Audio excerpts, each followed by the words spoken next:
Hey guys, what's up? This is Alex2K, and today we're talking a little bit about light. Just FYI, I've actually done this tutorial like 400 times, and every time something happens, it's either the mic is not working, or the computer freezes, or always something. So, I'm gonna try to run through this one more time, so you guys gotta bear with me in the case that my voice begins to sound like this, and I fall asleep. Okay? Okay, so welcome back. so we're talking a little bit about lights today. So I'm just gonna make here a very simple set. Um, I'm gonna make a polyplane and gonna rotate this guy so that it's laying on the ground like so. And I'm gonna make myself a little object. Let's make it a sphere. Just make sure that little sphere is resting on top of your plane there. Now, whenever you do lights, there's a couple of basics that I think are worth noting. First is that if you press 7 on your keyboard, it will look black until you go ahead and add a light.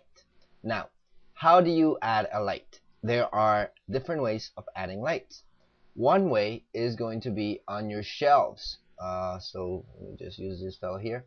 So just in case, those are the shelves. And you'll find a shelf that's called rendering, and you'll find your lights right there. Another way you can access the lights is by going to create lights, and you'll find your lights right there as well. And yet another way you can create lights is by opening up the hypershade, and if you go down you'll see a tab that's called lights, and you'll also find your lights right there, so there's no way to get lost. Now let me switch this back to my perspective, and I'm actually going ahead and create a camera and aim, and I'm going to look through that camera. So I'm just positioning this light here, this camera here, without doing anything fancy. Let's do, so it's not too close but not too far. Let's say there. Go ahead and make a render. Okay, I think that would work for us. I'm actually going to center my sphere there. There we go. So I'm just going to lock our camera. Okay, so again, if you press 7, it will turn black because there are no lights.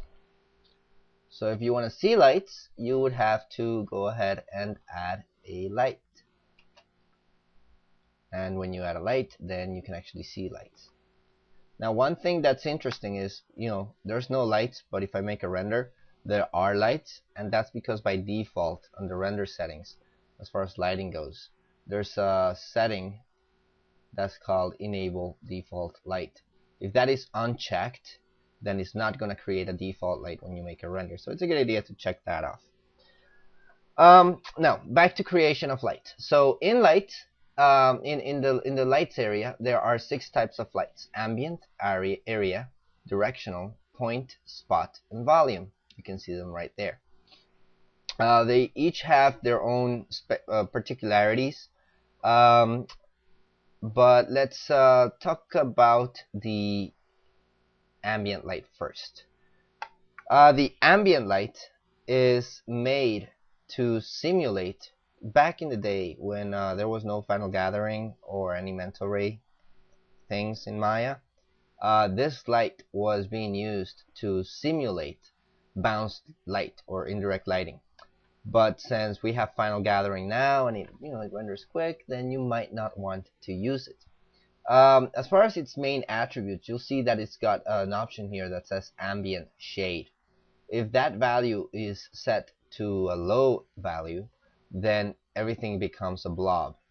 And if I make it a really high value, then it will be a very diffuse type of lighting. It's actually, if the ambient shade is set to 1, the behavior of the ambient is closer to the behavior of a point light.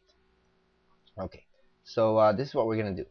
We're going to make ourselves an ambient, an area, directional, a point, a spot, and a volume. So you can see them all there. And we're also going to add each one of those to a layer. So I'm going to go ahead and make myself 6 layers. 1, 2, 3, 4, 5, and 6. And I'm going to call layer 1 ambient, and layer 2 spot, and layer 3 point, and layer 4 directional, and layer 5 volume, and layer 6 area. So I'm gonna go ahead and add each one of those. Now if you're gonna add objects to a layer, just select, in this case this is the shape, so I'm just gonna select the shape and then press arrow up so that I go to the actual the transform options of that particular light. And I'm gonna add each light to its respective layer. Spotlight to the spotlight, point light to the point light, direction light to the directional light, area light to the area light, and ambient light to the ambient light. So I'm going to hide the ambient, hide the point, hide the directional, hide the area, and there should be no lights on the scene. There we go. So there are some attributes that are shared between all these lights. Some of them might be on most, some of them might not be on one of them. But there are some overall attributes that you will always find. On the case of a directional light, you have I'm going to select the directional light to talk about them, but you will always have color, you will always have intensity, always have illuminate by default. These values are on every light. The emit, diffuse, and emit specular, they're on all the lights except on the ambient light. It doesn't have that. Then under decay rate, you can see it here on the point light. There's decay rate, which can be quadratic, and that also applies to the spot. You'll find it right there. And it also applies to the volume. No, the volume doesn't have it. The point, spot, and the area light have it. Now what's funny though is that the area light by default has decay, so you don't actually need to change any decay there. And then the other attributes that are shared amongst most lights are the ray trace shadow attributes. You'll always find light radius, shadow rays. Well, not always. You will most of the times find light radius, shadow rays, and ray depth limit. So like I got the point selected. If I do the spot, I go to the shadows tab, then there will be light radius, shadow rays, ray depth limit, light radius, shadow rays, ray depth limit. Volume light, if you go to shadows, you'll see that it has light radius, shadow rays, ray depth limit. But if you click on the directional light, then it's the same except the name changes. Instead of being light radius, is light angle, and shadow rays and ray depth limit. And the ambient light, shadow radius, shadow rays, and ray depth limit. So it's the same thing, it's just the names go ahead and they keep changing. The only one that's a little different there is the area light.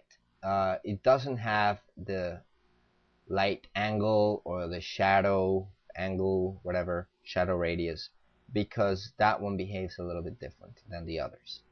Okay, so some more basics about lights. If we go ahead and select the directional light, you can position your directional or any light by moving it around, of course. Let me show the directional. There we go. By moving it around, you can rotate it. And if I press 7, I can see its interaction there. So if I'm rotating it, then you can see the behavior. I can position it, although positioning the directional light won't do anything. It doesn't affect if I put it here or there or underneath. That won't affect anything. It's just its rotation. That's the angle of where the light's coming from. And you can also change the scale, of course, but in this case as well, that won't do anything. Now, another way that you can position a light is by pressing T, as in toy, or you can press this little icon that is the show manipulator tool. So that way you have an aim for the light, and you also have the position of the light. So we can actually position this light wherever we want, and here we can see where it is. See, something always happens here, so you're gonna have to bear with me if there's things, because like I said, I've done this like about 10 times. So so anyway, you can position the light by pressing T, but there's another way to position the light, and that's by selecting the light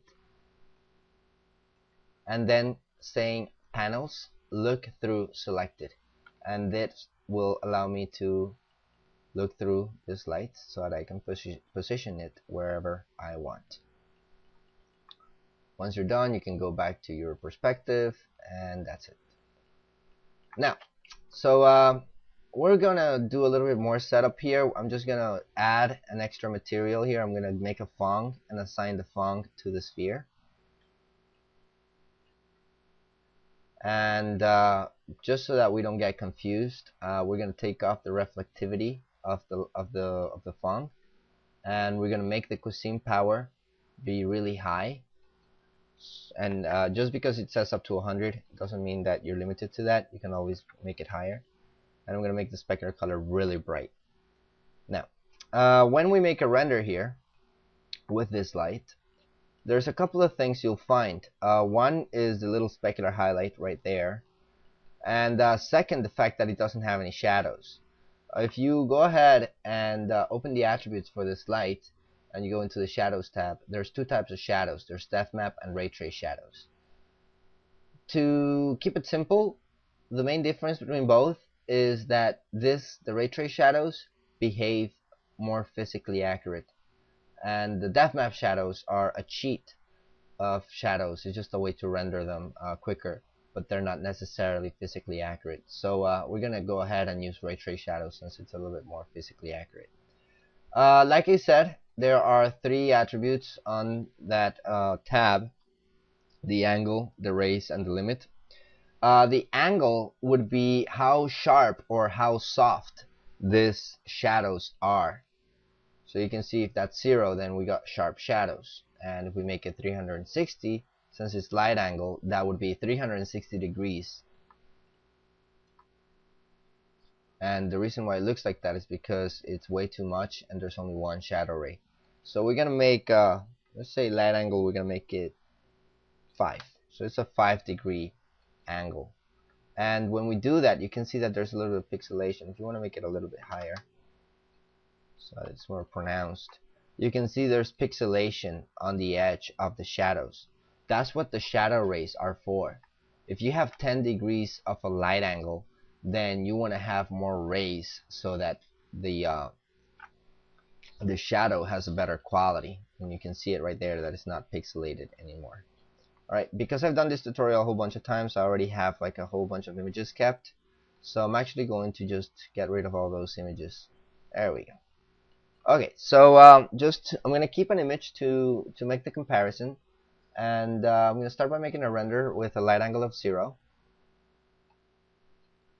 Keep that image, and then increase that light angle to, say, I'm going to make it more. I'm going to make it 20 degrees so that it's really obvious.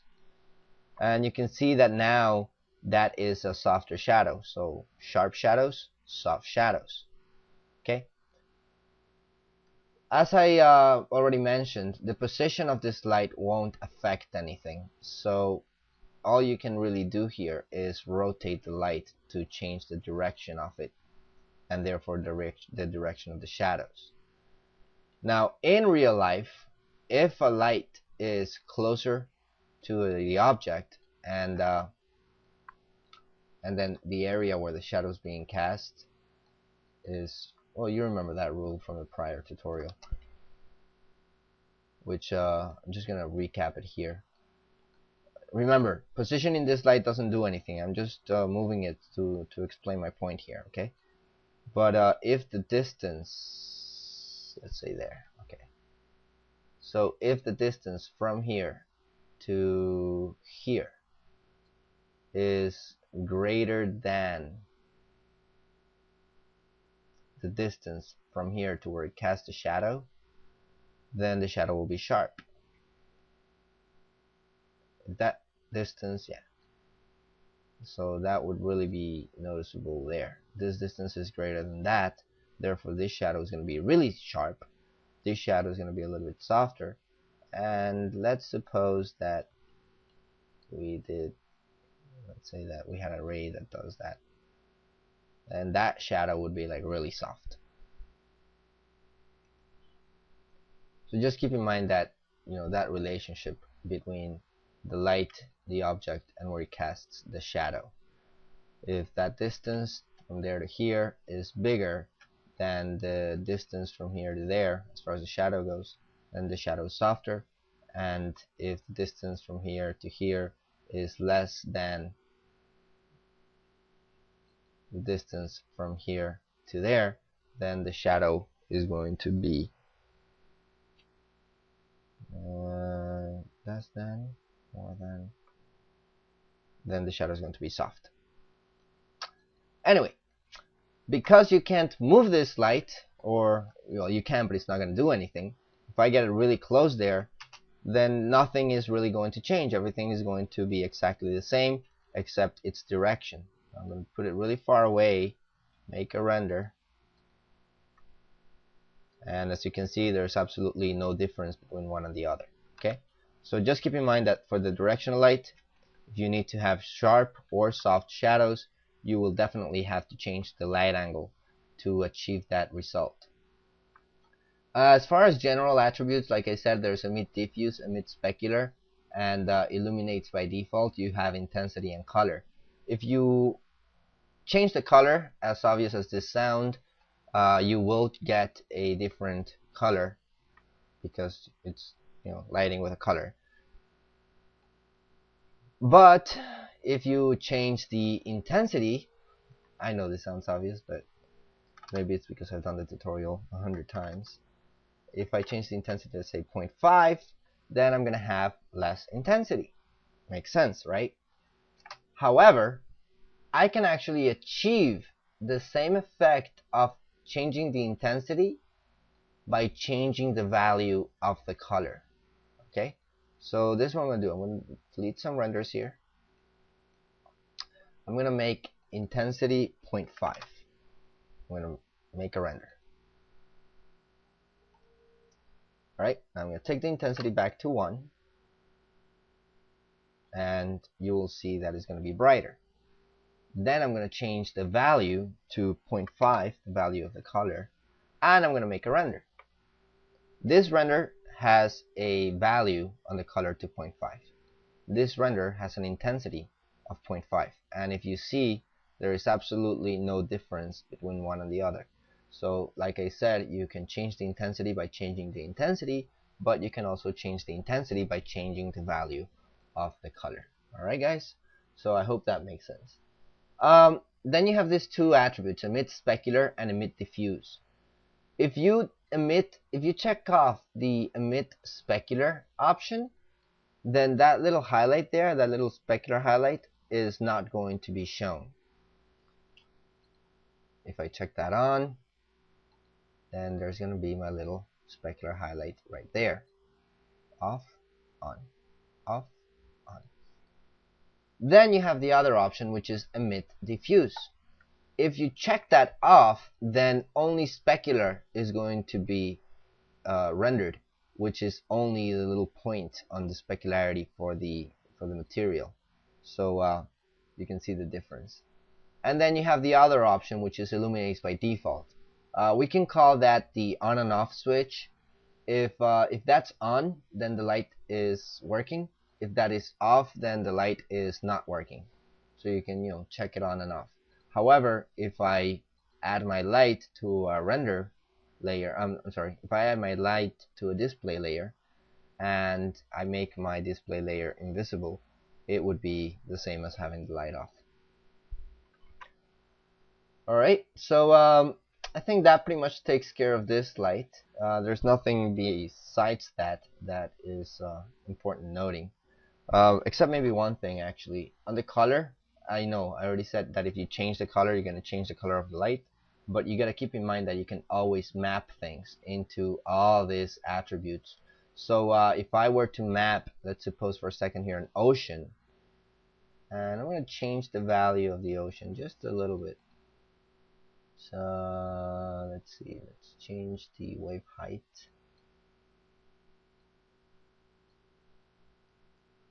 Let's say there, and let's change the scale, and let's change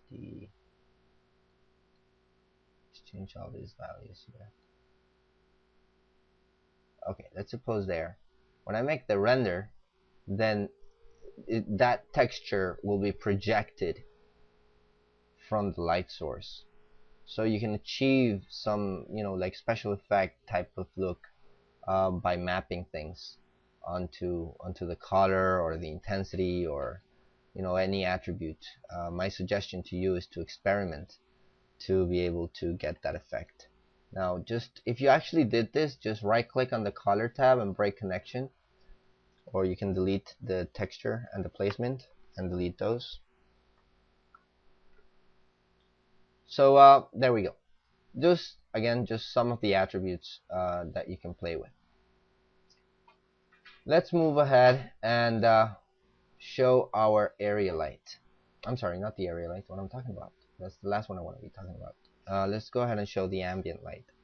The ambient light, there we go. So right now, this ambient light is, I don't know where. Let's select it. It's right smack in the middle, so I'm going to move it up and to the side. And if I make a render, the first thing you might notice here is that there is no specular highlight. And that's because this light, like I said before, it's made to simulate the effect of bounce light. Now I have ray trace shadows on, so I'm getting really sharp shadows, and that would be contradicting to the idea of bounce light. Because if you have bounce light, then theoretically your shadows from a bounce are going to be really soft.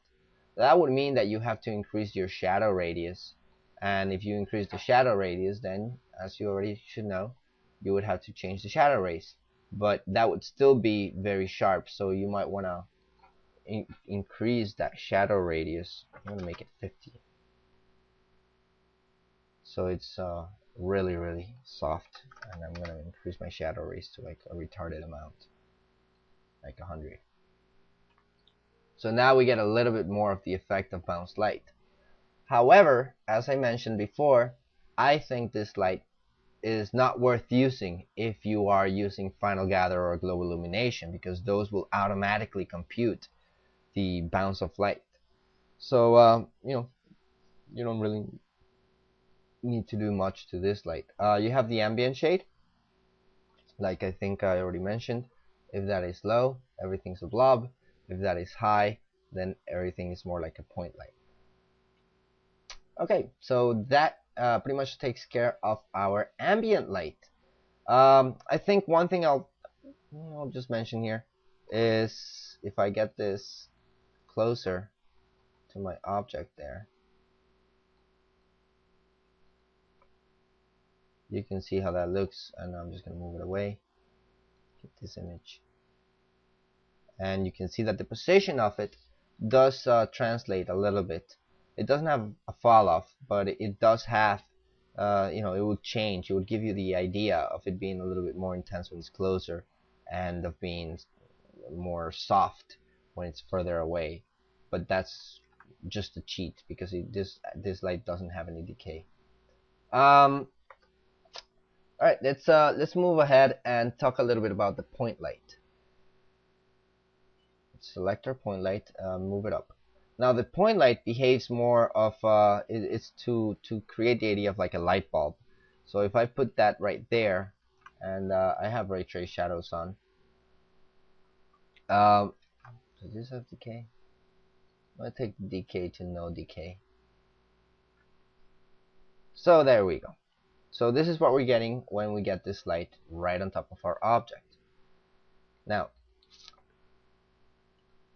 as you can see, it is giving you shadows, and that would be the brightest point, and then it gets softer. And as the light gets further away from the object, I'll keep this image, then you can see that something in particular happens, and that's that the shadow is going to skew when it's closer, and it's not going to skew or is going to get straighter as the light is further away from the object. So that's something that you want to keep in mind whenever you're doing your renders, is the distance from the light to the object. Now I'm gonna put the light just behind our sphere there. There we go. Now this has a decay rate. If I change the decay rate to quadratic, which is a more physically accurate decay, then it's gonna give you, like, it's gonna look pretty dark. The reason being is because it's decaying so much that you have to increase the intensity, or, as you should already know, the value. But for now I'm just gonna increase the intensity. So you can see here interactively when I change that intensity value how it's behaving. So I'm gonna put it right about there. There you go. So now there's a decay, which in contrast would mean, remember when I did the render that it was close and then I put it really far away and it still had light? Well, now when it's close, it's going to be very, very bright right on the top of the tip of the sphere, and very softer when the when it's on the ground, because that distance is there's more distance, so there's a fall off. Now when I put this up here, then this will have less intensity, and that would have even less intensity, and the further out I move, the less intensity that is going to be hitting our objects. Alright, so that's what happens with that quadratic decay. The light is decaying as it travels. Okay, my mic fell down, so bear with me 1 second.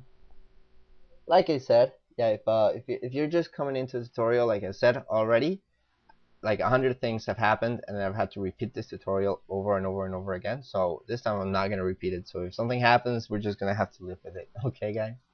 Okay, so you have the same attributes that I already talked about, the emit diffuse and emit specular. So again, if I take off the emit diffuse, then it will only emit the little specular point that you see there. And if we do the opposite, emit diffuse but no specular, then there's not going to be a specular point. It's only going to be diffuse light. And again, the illuminates by default is going to be like the on and off switch. And on the ray trace shadows, let's gonna get this light kind of like there. There we go. And to explain this, I'm actually going to take the decay to no decay and the intensity to 1, so that I get a little bit more light across the surface. And let's put this like directly to the side of our sphere. So let's just go ahead and do that. Or if you really want to get fancy, look through selected and put it where you need to. There's another way of doing it. So I'm just going to put it like right about there. So that would give me really skewed shadows.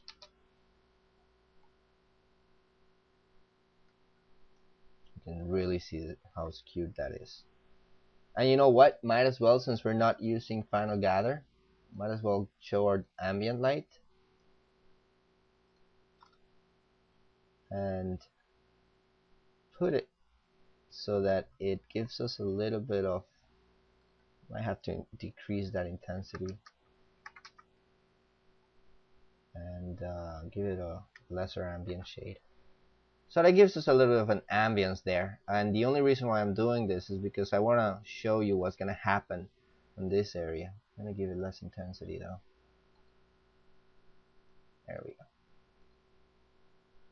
so let's select our point light and open the attributes for our point light. And as you can see here, what's happening with this point light is that it's giving us a sharp shadow right here and a sharp shadow right there. So it's a sharp shadow throughout, and that is not necessarily physically accurate. So if we want it to be softer on the shadow in this area and sharper on the shadow in this area, we would have to give it a little bit of a light radius. I'm going to give it a light radius of 1 and see where that takes us to. That's a lot, so 0.1 then. There we go. Not even 0.05. Okay, that is a little bit more explanatory. So you can see here that by giving it a slight amount of light radius, then this is going to be sharper and that is going to be softer, which is more physically accurate. And of course, as I already mentioned, that looks pixelated and sucky because of the shadow rays. So if you increase the amount of shadow rays, then you will have a better result as far as the quality of the shadows. Now, like I said, sharp shadows there, soft shadows there, that is more physically accurate. If that light radius is set to 0, then you're screwed because it's going to be sharp all throughout. Alright? Yeah, so that pretty much takes care of this light. All lights have this shadow color option, which if you hide your ambient light, make a render, you'll have black shadows. And if you change the shadow color to green, then you're gonna have green shadows. Okay, that is only because it's cheating an effect, which would be, you know, if my sphere was green, then the shadow of it should be green. Like if it was transparent green. So you know, if this light, if this material was like that and like that, then theoretically the shadow should be green. Alright? But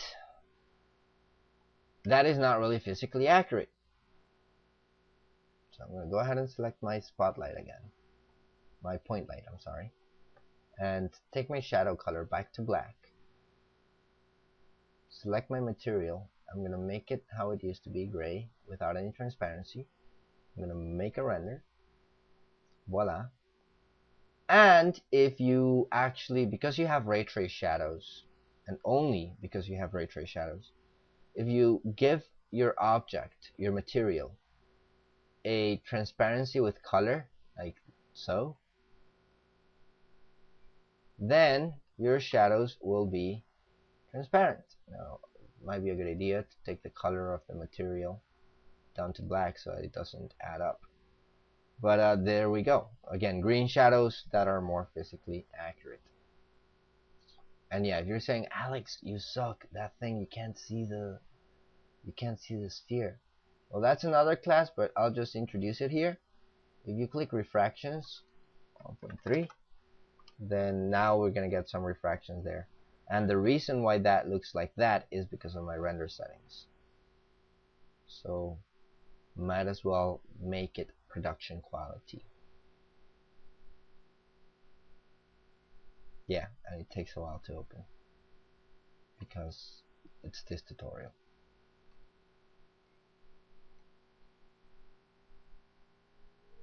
Ah, isn't that pretty?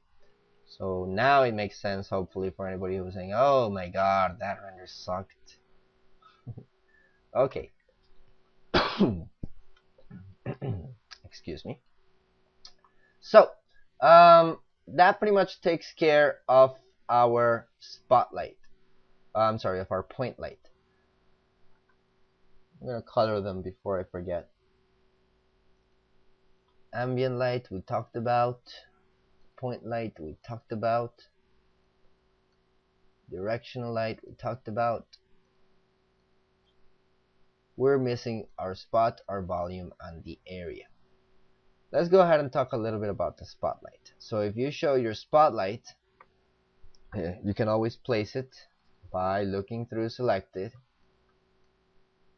and you'll see this little like round thingy around it. that is the cone angle. And if you press T, as in toy, you'll get these guys over there. Those are called barn doors. But, you know, I'll talk about those later.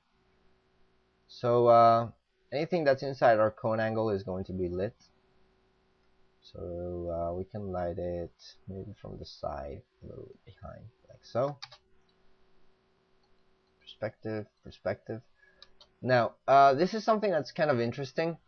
If I got my spot and my sphere and my plane, you can see the lighting that the spot is casting onto the sphere. You can see how it's actually like coming onto the sphere there, but you don't see the radius of the spot, of the cone angle of the spot on the floor. This is only for display purposes, but if you increase the amount of geometry there on the plane, then you will be able to see that. But you know, you want to be careful there, because it wouldn't make sense to have that amount of geometry on a polyplane. Okay, but at least if you do have that amount of geometry, then you can always, when you move your light around interactively, then you can see how it's giving you a preview of how it's working. Okay, so because I want you guys to see it, I'm just gonna keep it there at 100. And go ahead and make a render. And we get that. Now there are no shadows, so it might be a good idea to activate our ray trace shadows. And automatically we're going to get sharp shadows all throughout.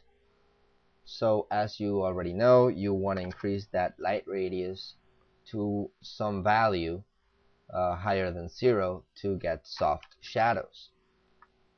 Now, as you can see, this shadow is a little bit softer than that, but since I want you guys to really see it, I'm going to give it more.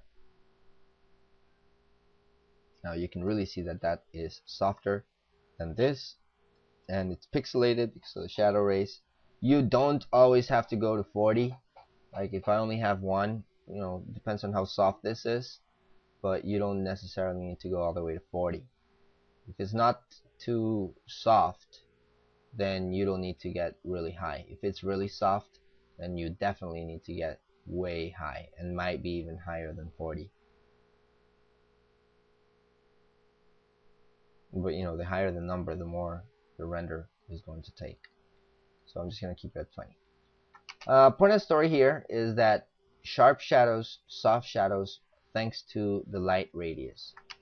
And that also comes into account as far as how far away our light is from the source. If it's really close,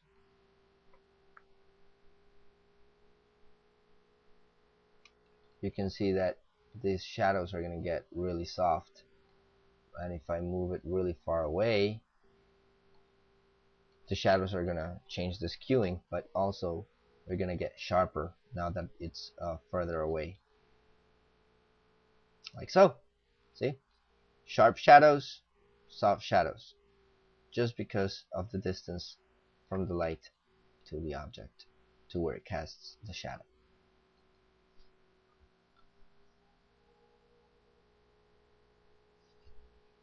Okay. Now, same thing. On and off switch illuminates by default. Emits diffuse, emits specular. That's the little specular highlight. The diffuse is what's actually lighting. The decay rate, which can also be quadratic. You have the cone angle, which is the angle of the cone. And as you can see on our render, or not even on the render, we don't necessarily have to do it on the render. We can do it right here. The cone angle is, let's try to explain it a little bit here. I'm going to draw a little line from the light down, let's say up to there. Okay, so the cone angle right now is 40 degrees. That's 20 degrees that way and 20 degrees that way. Okay, just so keep that in mind.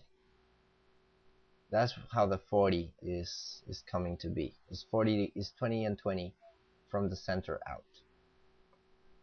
Now, that is the render of our 40 degree right there. And I'm going to delete all the other renders.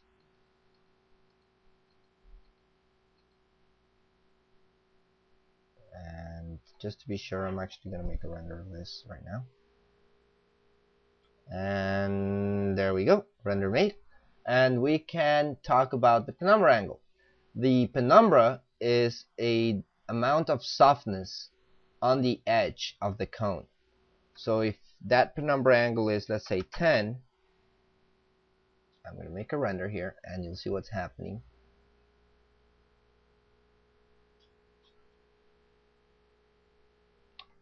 As you can see, it gets softer. Now the reason why it's softer is the following. This was the original, let's say, the cone angle right there. And this is the edge of the penumbra angle. What happens is that from here, it's taking 10 degrees outwards from the cone angle. Ay, ay, ay. See, like I said, always something happens. Alright, so let me bring this up, might as well.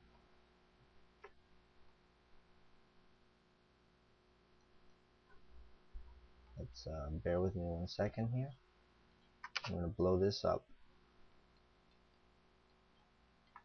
And I'm going to draw this again. So this was the original cone angle right there. Pardon my drawing skills. And this is the edge of the penumbra angle. So what it did is, how that penumbra angle is, okay, you know what, I'm gonna do this one more time because I changed something, and I know it's 10 but it just changed it so it's not explanatory. Okay, so I'm gonna make a render. Cone angle 40, penumbra angle 10.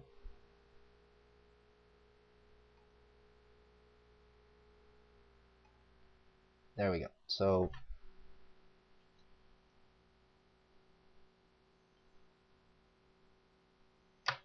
this is the cone angle,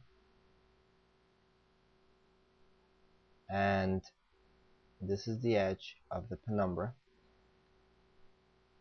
And what's going on here is that there are 10 degrees difference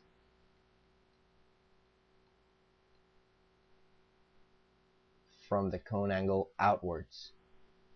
So you got a 10 degree of softness from the cone angle outwards. Alright, I hope that makes sense. And pardon the having to do it a couple of times over.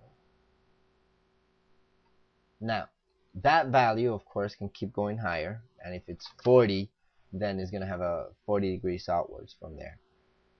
But if it's negative 10, let's suppose, it can be positive or negative, then it's going to do the same, just opposite. It's going to take 10 degrees from the cone angle inwards. So again, this was our cone angle, and it's now 10 degrees of softness, not outwards but inwards. Alright, so that would be a negative number. That's what it's going to do. Now the decay rate, like I mentioned before, is going to make the light decay, and if you have a quadratic decay, then you have to increase your intensity value to a retarded amount so that you are able to get some light on there, like so. However, I'm going to go back to no decay and intensity of 1. However, if you have a drop-off, not saying that this one is physically accurate because it's actually going to drop off based on the penumbra angle, but it can give you the, like a cheat of what the decay rate is doing, except that it's not decaying from its origin outwards, it's decaying from its edge inwards. But however, that will still can be portrayed as a decay. Okay. If you go under light effects for this light, there's a couple of things that are going to pop up here that are interesting. One of them being decay regions, and the other one being barn doors. Now, when I said barn doors, I don't know if you remember how to see them, but if you press T and you look through selected or look through your spot, you'll see that grid, and that grid is the barn doors. So I'm just gonna close that down like drastically, like that. And just to keep this very explanatory, I'm gonna have no penumbra angle.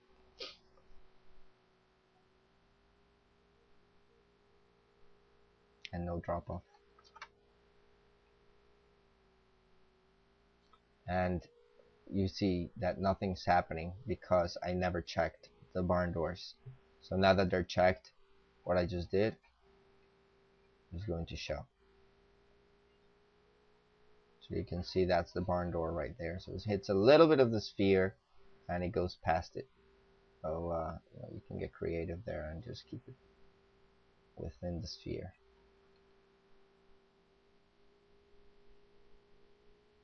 Okay.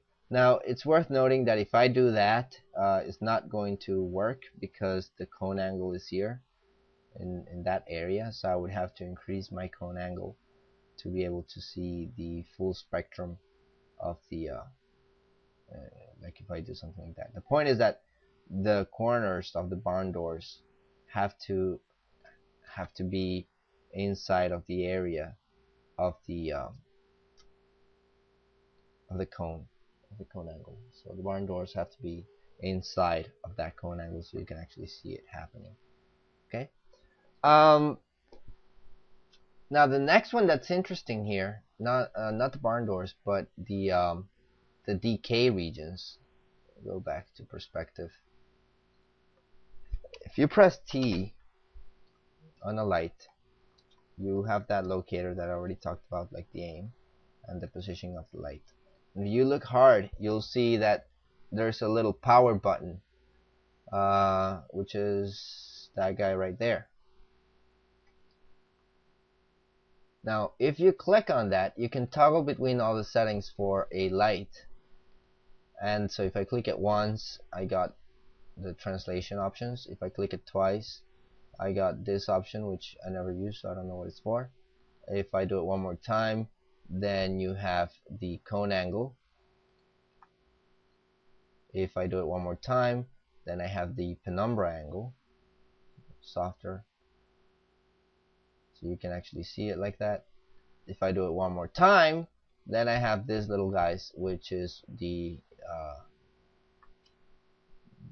decay regions. And if I do it one more time, I have all the attributes in one. So I can change my cone angle here, I can change my penumbra. That's not the penumbra.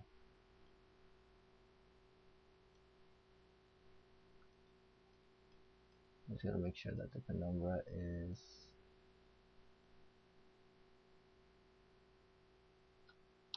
well, let's just do it through the attribute. Just make sure that the penumbra is 0. And you have those decay regions. Now there are 3 decay regions on the spotlight, and the best way they are working right now, what is happening is that light is being emitted in that first decay region, in this second decay region, and in this third decay region. But the best way for me to show them to you is by having fog. If you click light fog, then it's going to make this little fog cone there. And if I make a render, you're just going to see that it's going to be up to that area. And you can see that those are the 3 decay regions that I was just talking about. Now if you say, oh, I want to make my fog longer or bigger, you can always scale your light to do that. Or you can, yeah, just make sure when you scale it proportional. But you don't have to, but it's better if you do. So you have your decay regions, and you can change them manually, like numerically, region 1, region 2, region 3. you gotta start and an end for each one.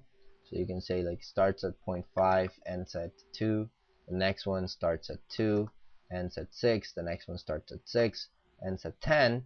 So therefore it's going to start and keep going until the end, because there's no gaps in the first and the second.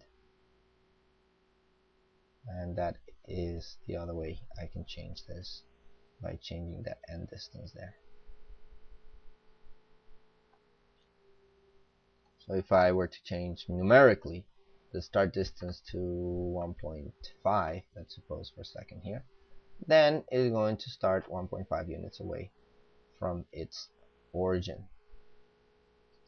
Of course, if you want this to look a little bit more real, then I can always have it quadratic and increase my intensity, so it's going to be brighter on that area.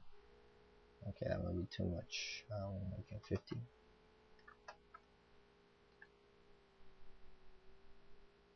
See what that happens. Still too much. So okay, 10.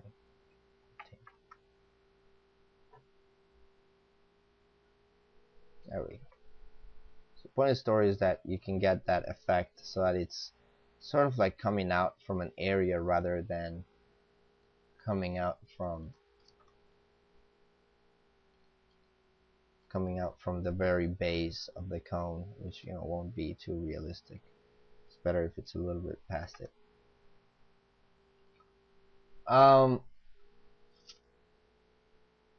So yeah, so the decay regions are just areas where the light will be shining through, like little areas. So I can, like I said, from 1 to 5, or okay, from 1 to 2, and then from 3 to 6, and then from 10 to 21. So it's going to give me 3 decay regions there, 1, 2, and 3. And that pretty much explains. I'm just using the fog to explain this visually, but that's pretty much what you can do there. The next light over, so let's hide that spot, is the volume light. The volume light is more of a specialty light, like I was talking about, or I don't know if I mentioned it, because I've done this tutorial, like I said, 100 times, so if I mentioned it before but I didn't mention it this time, then I'm mentioning it now. This is a specialty light, and the way that it behaves is that it's only going to light whatever's inside of the volume.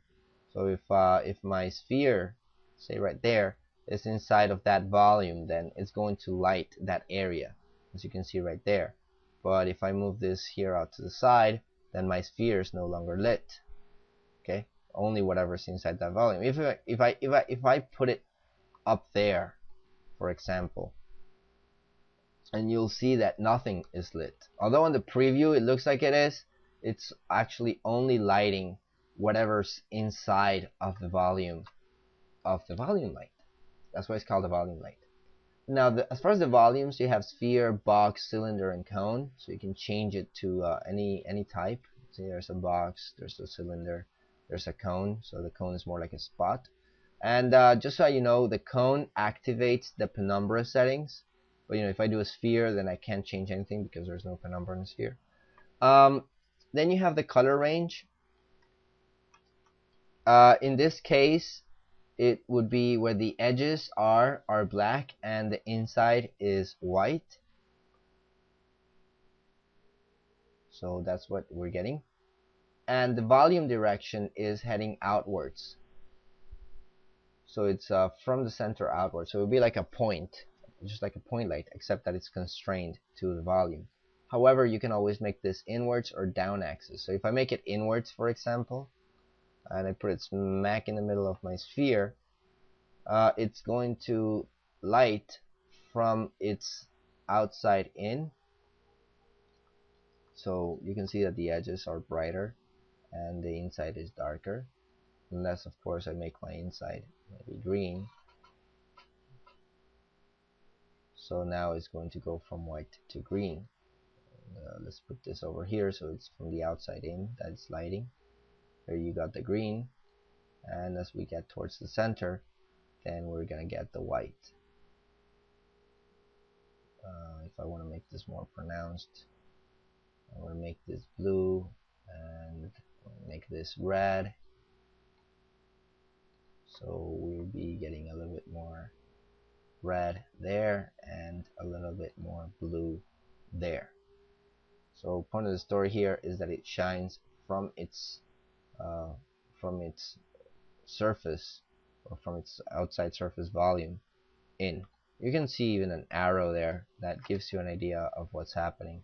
It might be a good idea if like that arrow was there, and underneath. Oh, you got the underneath. So anyway, that's what the inwards does, and the down axis is just going to go from here down, shining down on it like so. Okay, so again, this is the inside, this is the outside of the volume. And then you have the shadows, just as all the other guys. You have ray trace shadows, and that light radius 0 means you got a sharp shadow. And if you change that light radius to 1, you're gonna have to give it more shadow rays, and then it's going to get softer. Okay, so that pretty much takes care of the volume light. Then the last one, and the cool one that I like, the area light. The area light is the only light that, in my opinion, is physically accurate. Now, just like the other guys, when you look at it, you can always press T to position it. You could got the little arrow button thing there to play with the values. You can also move it manually. You can always look through selected. But the main thing here is that you'll see this little line, and that allows you to know where it's pointing at.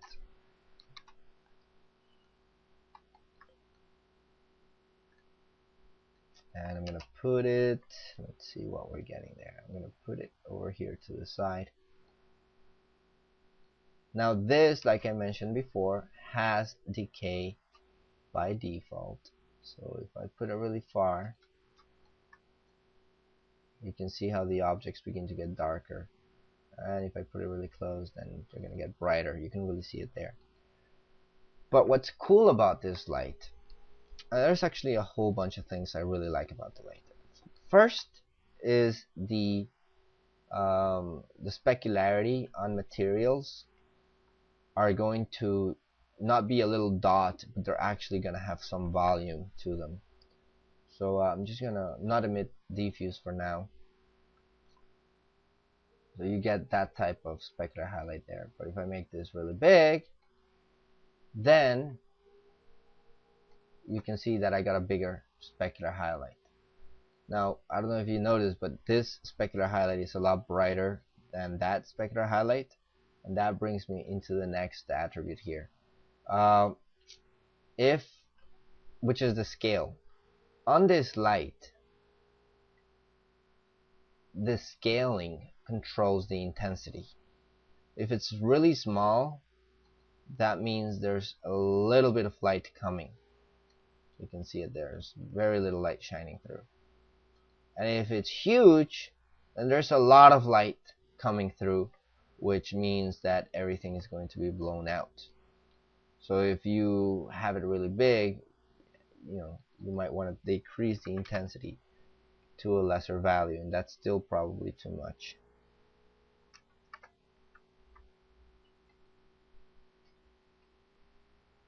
Okay, now the next thing that's cool about this light is the shadows.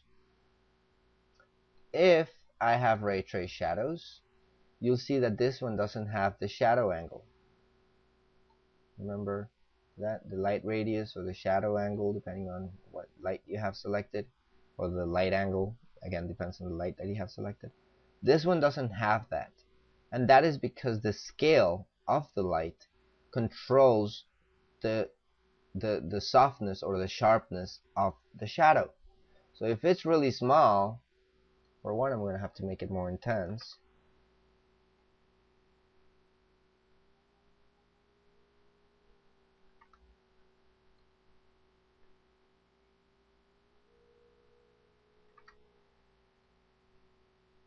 And yeah, what you see on the preview doesn't really, it's not the same that you see in the render. If I make it really small, I got overall sharp shadows, but you can see, however, that this is getting a little bit softer. Now, if I make it really big, then that means decreasing this, of course. But if I make it really big, 0.05 then. Okay, so if I make it really big, then the shadows there are going to be softer.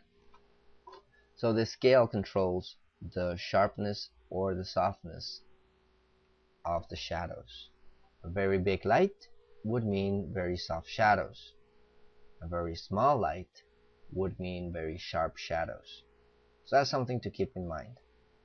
That if you want to change the size of your shadows with this light, you would have to either change the scale of the light source, or you can also get it closer and farther away from the object, but that has other connotations there. So you gotta be, you're just gonna make sure what is it that you want to do. But point of the story is that this light behaves more physically accurate. Usually a light that's bigger, not saying always, but usually a light that's bigger will be more intense, and a light that's smaller will be less intense. Just because the big one has more light, going through it, but not always, like I said.